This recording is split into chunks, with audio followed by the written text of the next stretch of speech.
वल्यमयी नाम की एक लड़की थी जिसे संक्षेप में वल्ली कहा जाता था। वह 8 साल की थी और चीजों के बारे में बहुत उत्सुक रहती थी। उसका पसंदीदा शगल अपने घर के सामने के दरवाजे पर खड़ा होकर बाहर सड़क पर क्या हो रहा है यह देखना था।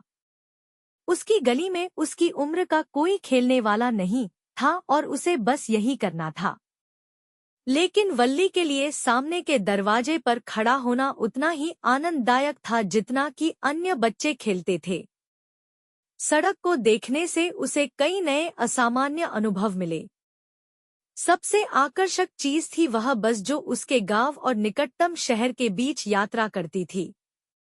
यह हर घंटे उसकी गली से होकर गुजरती थी, एक बार शहर जाती थी और एक बार वापस आती थी। हर बार यात्रियों के नए समूह से भरी बस का नजारा वल्ली के लिए अंतहीन खुशी का स्रोत था।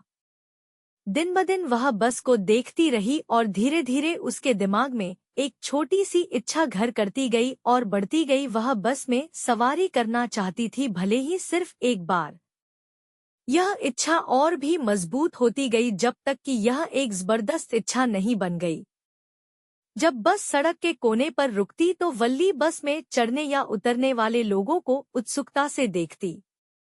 उनके चेहरे उसकी लालसाओं, सपनों और उम्मीदों में चमक उठते। अगर उसकी कोई सहेली बस में सवार होती और उसे शहर के नज़ारे बताने की कोशिश करती तो वल्ली इतनी ईर्ष्यालु हो जाती कि वह सुन नहीं पाती और अंग्रेजी में चिल्लाती, गर्व गर्व। न तो वह और न ही उसके दोस्त वास्तव में इस शब्द का अर्थ समझते थे, लेकिन वे अक्सर इसे अस्वीकृति की एक अपशब्द अभिव्यक्ति के रूप में इस्तेमाल करते थे।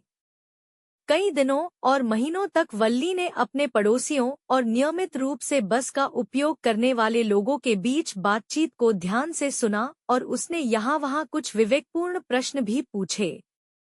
इस तरह उसने बस यात्रा के बारे में कई छोटी-छोटी जानकारियां हासिल की। शहर उसके गांव से 6 मील दूर था। किराया एक तरफ से 30 पैसे था, जो लगभग कुछ भी नहीं है। उसने एक अच्छे कपड़े पहने हुए आदमी को कहते सुना, लेकिन वल्ली के लिए, जिसने एक महीने से दूसरे महीने तक शायद ही इतने पैसे देखे हों, यह एक भाग्य लग रहा था। शहर की यात्रा में 45 मिनट लगे।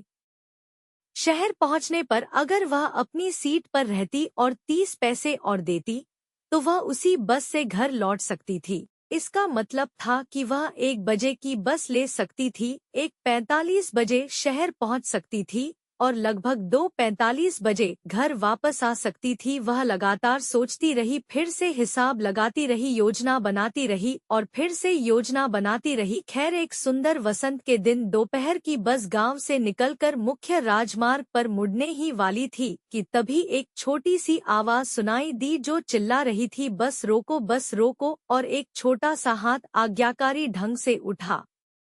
बस की गति धीमी हो गई और कंडक्टर ने दरवाजे से बाहर सिर निकालकर कहा, तो जल्दी करो, जो भी है उसे जल्दी आने को कहो।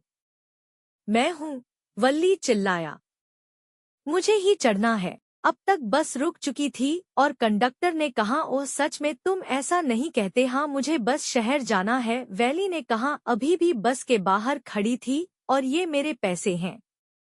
उसने उसे कुछ सिक्के दिखाए।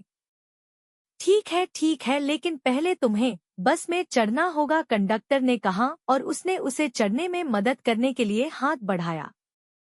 कोई बात नहीं, उसने कहा, मैं खुद ही चढ़ सकती हूँ। तुम्हें मेरी मदद करने की जरूरत नहीं है।